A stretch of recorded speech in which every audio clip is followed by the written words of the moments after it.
Go, go, Power Rangers! After all these years, I found a new body. Matt, Rita has returned. Recruit a team of former teenagers for interviews.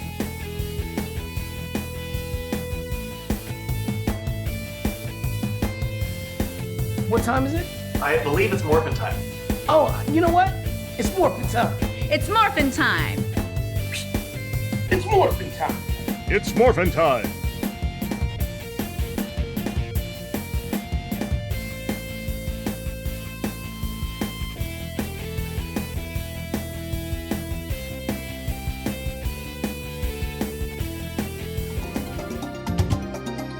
Well, congratulations on our panel yesterday. I think the audience response was very excited for more Hyperforce, adventures, and of course, with all the news coming out from Boom, you guys have a wonderful amount of storytelling to share with the reader soon.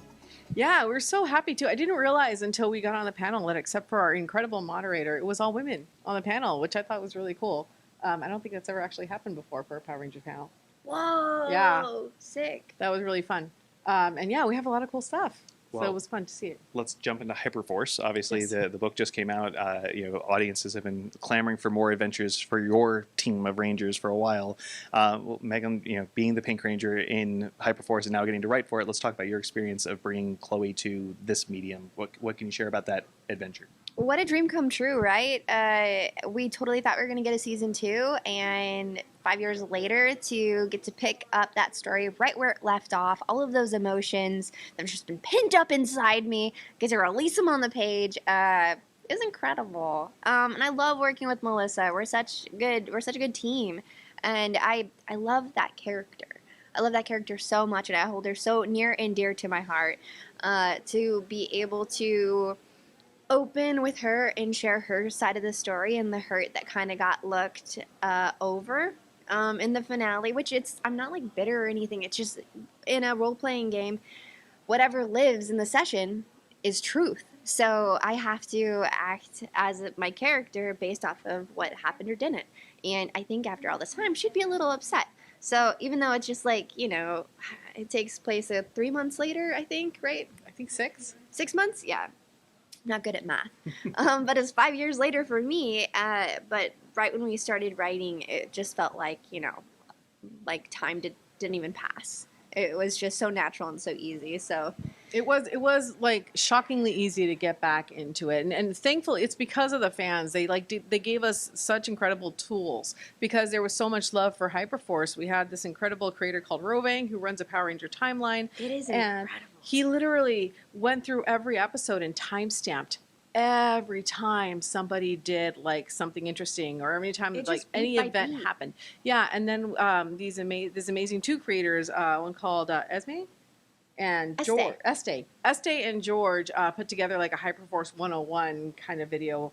And caught us back up. Yeah, and caught us back up and we had to because it's 25. Like if we had sat there and watched 25 episodes, 3 hours each, we would have been there forever. Ooh, so to be able, to be able to go back in and get those little details that we might have that we needed to importance. Yeah, like what does the Batterizer look like? What does the North Pole look like? What is Squeezy? Is Squeezy's name Squeezy or Scuzzlebutt? Like what's the name? Like it was so nice to be able to just jump back in and really live in that world again. It's beautiful because the fans have made these things because they're trying to get other people on board with Hyperforce. They know it's like, it's a lot to take in, but they're like, hey, let's make it bite-sized. And I bet they never imagined they were going to be helping us out. Yeah. all really these years appreciate later. It. Yeah. Well, we're friends with George as well, so we know how much love he's put into this. Yeah. So very excited that you were able to incorporate them into the universe. We actually made... There's 2 guards, yeah. Yeah, there's 2 guards in the beginning that we modeled after them. Yeah, and they were so excited. I don't know if you were able to see. They're No, like they're I haven't. so happy. Like George even made a little action figure of himself. He was so happy. I love that. I Yeah, he love was that. really thrilled. So let's talk about your unique experience because unlike most of the Rangers, that have their characters written for them, you got to essentially create Chloe and give her life and a voice. Now translated to this medium, it's a different experience, I'm sure, but just more you get to have a little bit more creative control of where your Ranger comes from. Yeah. And could you talk just more about like the impact for getting to give Chloe, that semblance of life and taking her in a direction that you as a creator get to have some say? Yeah, as a writer versus a player, it's been it was always really nice working with Melissa and Zach and Malika. They were very hands-off. We had our outline and then, like, you know, ranger rules to stick to, but in terms of character development, that was really, I got to do that. So writing, Melissa and I always bumped on this. I was like, Chloe's going to be bad. And Melissa's like, no, she can't be bad. She's a ranger. And I'm like, watch her. She's going to do it. I bet you she'll do it. Like, you can't tell me what my character would do. And this, when we started writing, I was like, you have to let her be bad. Well, we She came to a needs good compromise about it. Yeah. Thank goodness. I was like, there's no way. Like, 'cause I think that was the first time we kind of had, like, one of these moments where, like, I got to be bad for a little bit. And they're Yeah. like, well, this is how it would work. And I'm like, We I had love one it. moment of that in Radiant Pink. I remember, like, at like issue 5, I was like, this doesn't work. She's Oh, like, no, issue it 5, does. Issue 5 was Yeah. hard, though. That was yeah, and so was- so we had already had that kind of practice already, where it's like, okay, how will it work for the both of us? And I think we found a really good way for Chloe, because like definitely we want to address her trauma and her truth, and it's a really good way to bring a general audience into the world through Chloe, because she's such a relatable character. She's such a polarizing, Yeah. like, to see her be bad and potentially almost, you know, assassinate someone in the first couple of pages, spoiler, is like, well, what And especially happened? Jen Scott's, who like she's Her low-key in hero. love with. Yeah, you know? like, honestly, let's be real. But like, Yeah. the audience needed to know that Chloe was hurting that bad. Yeah. Like, she is going to a dark She's place. going to go to these extreme measures to try and fix the wrongs, because she feels like she's such a screw up and she's all alone. Yeah. And it was a really great way. It was the right call to be able to bring this character in. Because I think people were expecting the burrito-loving, happy, fun Chloe, and I wanted to peel that back. Because sometimes, like, how you present isn't always how you are. And there was a storm always brewing inside her. It just took something to kind of make it snap. Yeah. From a creative process, I know that you've worked together for Radiant Pink. Did this get worked on first, or was it Radiant Pink that you two were able to? Simultaneously, right? Pink was first. Yeah, Pink and was then, first. And then towards the end of wrapping up Pink, we were working on both. Yeah. Yeah. Okay. Got it. I know it changes dynamics, of course, when you've got an original character versus someone that you're coming back to. So I didn't know if that changed your dynamics for breaking the story or breaking the characterization. You know, with Eva in Radiant Pink, her life is loosely based off of mine. So we're really pulling from a lot of my traumatic relationships and streaming trauma. So Plus, Eva was already created before I came on board. She created it with Kyle on episode 12. Issue 12? 12, of issue Radiant 12 of Black. Radiant But, Black, but yeah. that's different. That's me. Chloe is like a different shade of me, an alternate universe kind of me. It's my Ranger character. So it was. I think we were able to step into it, and Yeah. Melissa knows Chloe very well. I'm like, what? How did you know I would do that? She's like, I know. Yeah, You're I a mean, little predictable. thankfully, I had been writing Power Rangers at least for a good few months by that Yeah. point. So I knew the world really well. I knew the story, where it needed to go and where it needed to end in order to fit into the Darkest Hour event. And so Which really, is it was incredible, just a by the matter way. of. Ooh, well, the best person to be like taking the helm of Power Ranger comics. This girl right here. Well, I mean, thankfully, and I was so glad to have a co-writer like Megan to be on board, because Hyperforce, it's a big order. We have so many people that are so excited to bring it back, and we only get one shot at this. 40 pages so- is not enough, Yeah. but we made it work. Yeah. You fit a lot into 40 pages. You have no idea. We like, fit Santa, and that's what matters. I was like, I was okay. impressed that Santa made it. I mean, of the pieces that made the cut, the fact that you were able to do so many callbacks, so many Easter eggs, and just the nuances for the characterization, it came through in a stellar way. But just it was impressive how much fit comfortably and organically. It didn't feel like it was just, okay, let's have this reference just to have the reference. But it's like, no, this is true to the characters. It's true to what you built with your role playing game. And I think it's going to be nice for fans who waited, patiently for more stories to experience. I mean, for the North Pole, I love Christmas. It's my thing. I insisted we do a Christmas 1000%. episode. But also, those were two of my favorite characters that Zach and Malika played. It was When she brought it up, I was like, you have to. and Santa. And so I really wanted to at least have them in the book impersonated in some way, and that felt like the best way to do it, and just because they were just such beautiful characters that they created that live in that world, and so that was really fun.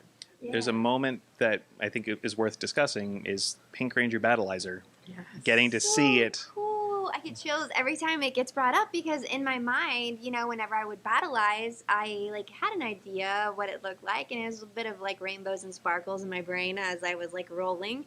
But we never had concept art for it. Never got to see it visually, and that's the first time it's a lot of things in Hyperforce have come to life. And Battleizer was probably now I know what to cosplay if I'm ever going to build that out. Yeah. But even seeing Chloe's bedroom, on the Hyperforce ship.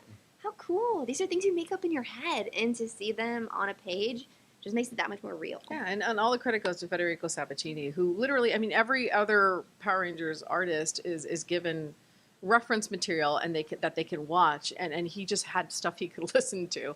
And he had, thankfully Malika gives incredible descriptions, and so that's what we gave him. But for him to be able to pull that and turn that into these amazing visuals that look so cool, like even the high heels on Chloe, I'm like, that's so extra. But Chloe would absolutely be like, high heels, yes, that's a thing. It was a lot of fun, and he was an amazing artist and the perfect partner for us to pair up with on this project. But what did you think of the battle lines? They're pretty cool. Oh, I thought it was awesome. Pretty cool. So, I mean, that moment, you had so much, even just in those opening pages, of it set the tone.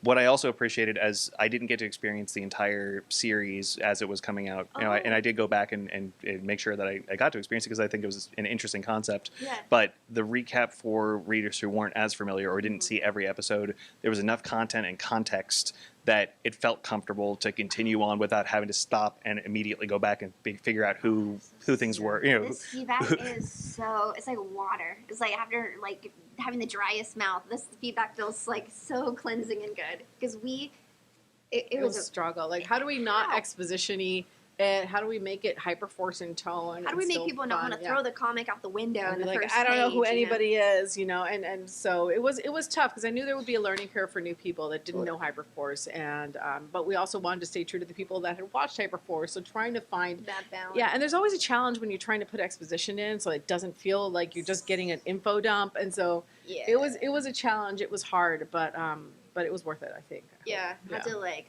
muscle test it. I'm like, if I'm reading it and I check out halfway through reading it, then no one else is gonna read this, and I have a pretty short attention span. Yeah. So I feel like we got it pretty good. So it's good to hear that. Yeah, and I also like a Princess Bride joke in there, like. I appreciated that it wasn't just previously on Power Rangers Hyperforce, but more within the context of the story, where she's telling these people what happened and why she's about to do what she's about to do, and they're like, "What are you doing? Like, what's going on?" And they're like. It helped to the line there with the narrative choices allowed it to move quickly and not feel that it was rushed, but more so allow you to get back to the fun and figure out what's happened since we last saw them. Yeah, I really wanted the comedy to come out. Like, there's a good call. That was Melissa. Because I was like, I don't know how we do this. There's an incredible sketch that is with Nazi soldiers. It's like, are we the baddies? And like you have them talking, but there's skulls. Why do we have skulls? And so I really wanted those two characters, which again were inspired by fans, to really have that kind of vibe, especially when Chloe comes in, so that we're able to have this like really fun moment that's very irreverent, that reminds us of Hyperforce before we dive into the darkness of what's actually happening. Yeah, she needed to soften it, because I originally I think wrote a couple of those opening pages a lot darker, and Melissa's like, we can't do that. We totally can't do that. I'm like, oh man. I'm glad you're the expert, because I'm not for sure how we even tackle this. She wrote the.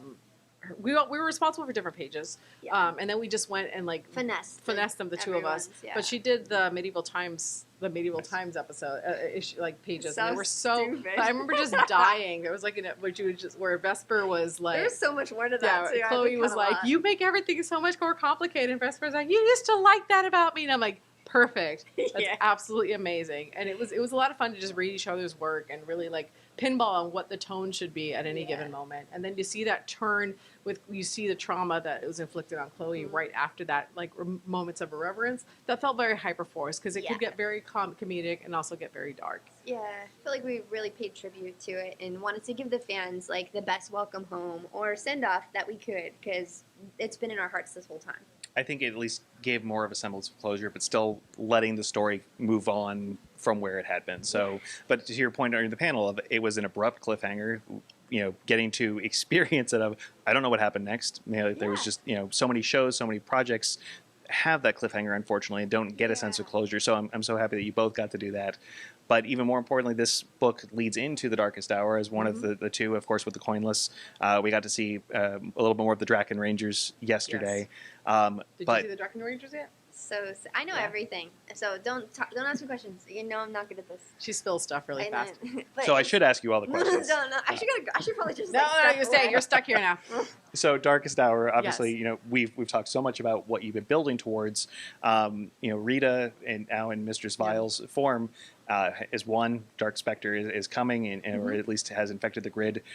How did you build the framework for you as a writer to get to this point, or what were your behind the scenes, you know, movements that had to happen for you to feel comfortable launching the Darkest Hour? I mean, thankfully, a lot of the work was already done for me because there's 100 issues of Power Rangers that were written, and thankfully I was there.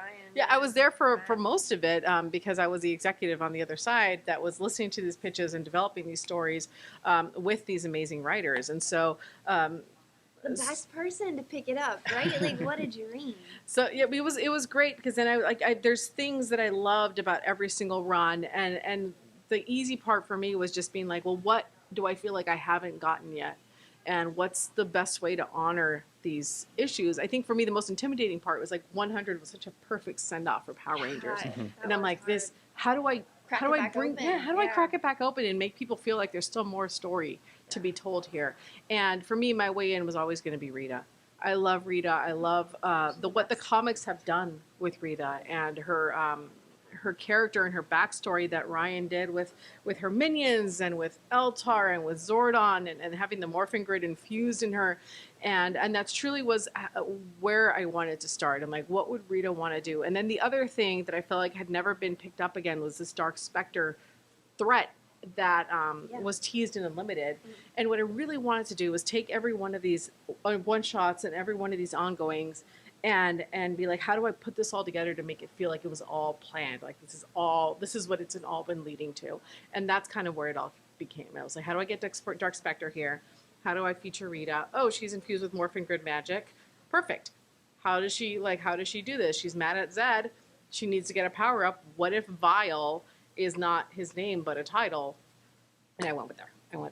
And we know she gets the Zeo crystal from the preview pages we saw. That was definitely an intense scene. Yeah. Could you talk about the lore elements that you were ready to play with, or the pieces that I guess were important to you as you were building that as well? Because I think the Zeo crystal as a concept, obviously we had Zeo Quest in the show, but there really wasn't much more of a backstory beyond we know that Zed at one point, you know, there was the joke, of course, that his skin was flayed off when he went to go get it, but from a mythology standpoint, it really hadn't been explored that much in the show itself. And with comics, we've gotten more, but I would just love to hear about, you know, incorporating that aspect from the lore. I mean, it's always just such a powerful piece of lore. It's this MacGuffin that you can really think about doing anything with. And what I love about the comics is that it's set up that there's a whole planet of Zeo crystals out there. This is just a shard, but only the purest of heart can get it. And if you get it and you're not pure of heart, what does that mean? What can you do with it? And we're seeing that now. We're seeing that with Rita, where she's taking the Zeo crystal that powered the Zeo Rangers, which, like, if you listen to the mythology and the lore, were they were meant to get stronger with time. Like, that was the whole point of the Zeos, Zeo Rangers. They were much more powerful than the Mighty Morphin Power Rangers. So how powerful is this thing? Yeah. And we answer that question. It's powerful enough to infect the morphin grid if used by somebody with morphin grid magic. So it's been fun. Well, so any other surprises as far as you, building out to this point for you as a creator versus, I don't want you to spoil anything, I know you won't spoil, but is there anything that's shocked you while you were getting these pieces in place that, you know, you weren't expecting it to play out the way it did, and then once it was on page, you're like, oh, okay, that actually, you know, couldn't have been more perfect? Yeah, just being able to pull it off was great. No, for me, issue 104 was one that I truly just loved. It was so hard to write. I remember it was the Rita Repulsa, like how she became Mr. Smile issue. Yeah.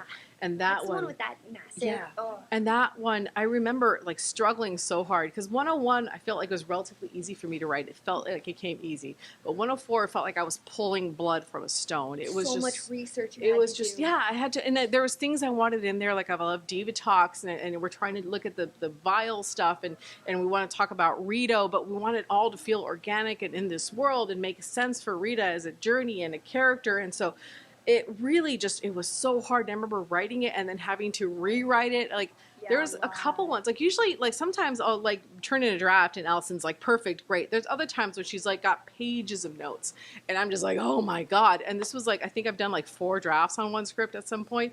This one was one of those, it was like 2 or 3 drafts where I was just like, I don't, like, by that point, I don't even know if it's good anymore. Yeah, it kept changing. I remember talking to you while you were going through it, and you're like, I don't know if I'm going to be able to do this. I don't know what I can do. It's just like, there's some, like, just having meltdowns at like 3 a.m. being like, can I even do this? Like, what were they thinking when they hired me? But then you see the art and you see it all come together, and then I finally get the proof, and I read it again, and I'm like, hey, it's pretty good. That looks good. And really good, Melissa. Thank you. And so I feel like was that moment where I was like, okay, I can do this. This is okay.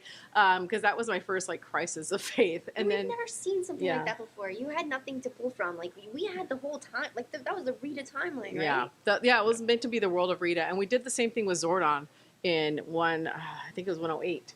And so you did that twice. Yeah. You're the Zordon one, it was different. It came a little differently because it was the Vessel and Zordon, but really those are like meant to be little character pieces that give us windows in the world. They pause the story so you can understand motivation in a different way. And those are always a risk for me. I remember 108 really scared me too, because we end on this huge cliffhanger in 107, and then 108 we don't do anything to push the story forward. Instead we do it in a different way. And I was like, are people going to hate this because they're expecting answers for the other stuff? And thankfully, most people liked it. So I've been very lucky so far. I keep waiting for the other shoe to drop, but that's been for me. It's always truly it is a surprise every week or every month that people like the. I'm doing my best. I'm doing what I love, and I'm trying not to pay attention to anything else. But I do get nervous, and I'm always just really. I'm so thankful that the fans see the love that I have for this franchise and are on board wherever I take it. It comes through in every page, and more importantly, every cliffhanger that I get to read. I'm just like, I have to wait another month, ready for it, but I come from the land of TV shows. Like for me, I have to end with something that makes you want to come back. But it makes it that much more engaging. So thank you so much. It's always a pleasure to speak with you. Megan, happy to meet you. Stay tuned for more Power Rangers and Boom Studios coverage at Comics Online.